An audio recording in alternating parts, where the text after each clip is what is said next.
Magandang araw po. Marami ang nagsasabi ngayon na humanda na kayo sapagkat malapit nang dumating si Jesus.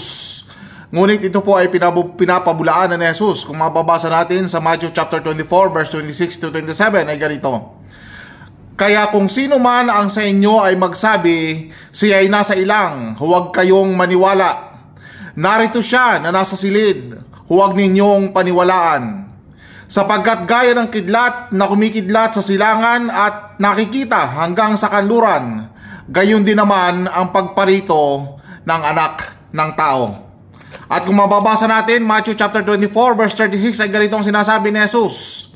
Ngunit tungkol sa araw at oras ay walang nakakaalam, maging ang anghel, maging ang anak ng Diyos. Sino? Ang Kristo o banal na Espiritu, maging ang anak ng tao, si Jesus, kundi ang Diyos lamang. Sinasabi po dito ni Jesus na walang nakakaalam, maging ang anghel, maging ang Kristo o ang banal na Espiritu na sinasabi ng mga anak ng Diyos na tumatahan sa katawang tao nitong si Jesus, at maging mismong ang anak ng tao na itong si Jesus ay hindi niya alam kung kailan magaganap. Hindi alam ang oras at ang araw kung kailan ito magaganap, kundi ang Diyos lamang na nasa langit. Kaya lahat na nagsasabi na magsipaghanda kayo sapagkat malapit na dumating si Jesus, kayo po ay nililinlang nitong mga bulaang propeta na ito.